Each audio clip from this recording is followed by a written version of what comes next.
বুঝছেন? এটা আসলে ওনারা মুখস্থ করেছেন। আমার কাছে মনে হয়েছে যে ওনারা পলিটিক্যাল যে এজেন্ডা ঠিক করা দরকার একটি ছাত্র সংগঠনে সেটা ঠিক করতে না পেরে ওনারা এই এজেন্ডাটা কি নিয়েছেন। তো এক্ষেত্রে আমি একটি গল্প দিয়ে শুরু করতে চাই। আমি যখন ফার্স্ট টাইম ঢাকায় এসেছি তো একবার সদরঘাট থেকে মিরপুর যাচ্ছিলাম। আপনি জানেন যে ফার্ম গেট এলাকায় ওই যারা হচ্ছে ছিনতাইকারী এদের একটা চক্র থাকে। আপনাদের অভিজ্ঞতা থাকতে পারে, রাকিব ভাইয়ের ভালো অভিজ্ঞতা থাকতে পারে এই বিষয়ে।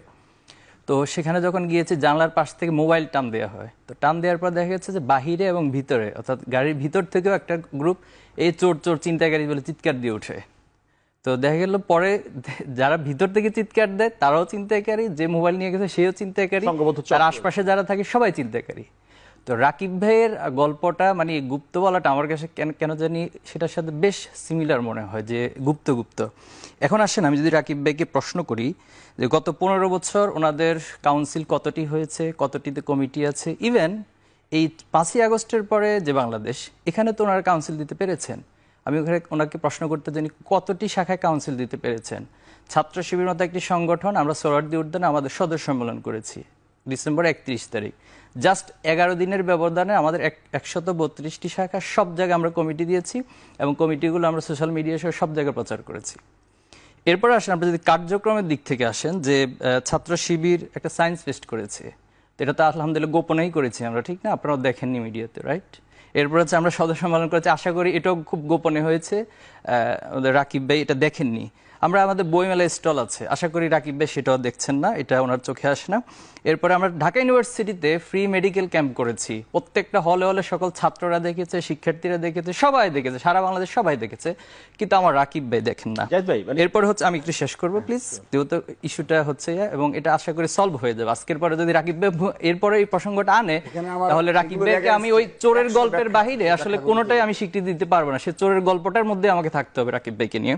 এরপর আমি যেটা বলবো যে আমরা প্রত্যেকটা ইউনিভার্সিটিতে যাচ্ছি, আপনি খেয়াল করবেন, এবং আমরা সরাসরি ছাত্রদের মুখোমুখি হচ্ছি। মিট দ্য ব্রিলিয়ান্টস এবং আস্ক শিবির, নো শিবির, সবগুলো ক্যাম্পাসে আমরা এটা আয়োজন করছি এবং ছাত্ররা আমাদেরকে ইচ্ছা মতো প্রশ্ন করতে পারছে। রাকিব ভাই এরকম কয়টা আয়োজন করেছে উনি বলবেন। দেন আমরা শিক্ষার্থীদেরকে নিয়ে অনেকগুলো বৃত্তি প্রকল্প চালু করেছি, বেশ কিছু প্রোগ্রাম সব জায়গায়। আমাদের প্রত্যেকটা ক্যাম্পাসে আমাদের প্রকাশনাগুলোর প্রদর্শনী হচ্ছে।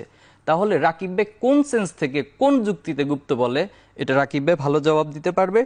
তবে ওনাদের যে রাজনীতি, ওনারা যেটা রাজনীতি করছেন, ওনারা আসলে গঠনমূলক রাজনীতির মধ্যে নেই। ওনারা হচ্ছে এক ধরনের আগের মতো দখলদারিত্ব এবং ফ্যাসিবাদ কায়েমের যে রাজনীতি সেদিকে ধাবিত হচ্ছে। এবং আমরা ওনাদেরকে বারবার বোঝানোর চেষ্টা করেছি, 5ই আগস্টের পরে ওনাদের সাথে সাক্ষাৎ করে বুঝিয়েছি এবং আমরা ইনডিরেক্টলি অনেকভাবে কৌশলে মেসেজগুলো দেওয়ার চেষ্টা করেছি। দেখুন, 5ই আগস্টের আগের রাজনীতি আর পরের রাজনীতি এক না, আপনারা আসুন ভালো ধারায় আসুন, আমরা আপনাদেরকে সহযোগিতা করবো, আমরা মিলেমিশে রাজনীতি করি। এবং ছাত্র রাজনীতির প্রতি যে একটা তিক্ততা জন্ম নিয়েছে, একটা ট্রমা জন্ম নিয়েছে, এটা যদি আমরা ঐক্যবদ্ধভাবে কাজ না করি সেটা দূর হবে না। আমাদের রাকিব ভাই গতকাল ওনাদের ছাত্র সংগঠন যে কাজটা করলো কুয়েটে, সেটা তো সারা মানে আমরা মিডিয়াতে সবাই দেখেছি স্পষ্ট, সেখানে ছাত্র দল কিভাবে সেটার সাথে যুক্ত ছিল এবং যুব দলের কারা সেটা, এবং আলহামদুলিল্লাহ রাকিব ভাই খুব শুরুতে স্বীকার করে নিয়েছেন যে যুব দল এবং স্থানীয় বিএনপি তারা সেখানে যুক্ত ছিল এবং তাদের হাতে দেশীয় অস্ত্র ছিল, এটা ফুটেজে সবাই দেখেছে।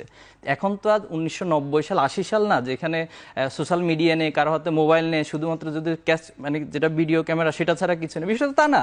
এখন তো সবকিছু সবার কাছে অবারিত। তো এরপরও রাকিব ভাইয়ের এই লজিকটা আসলে কোনো যুক্তি আমি মানতে পারছি না এবং আশা করি আজকের দিনের পরে রাকিব ভাই এই সমস্ত শব্দ আর ব্যবহার করবে না।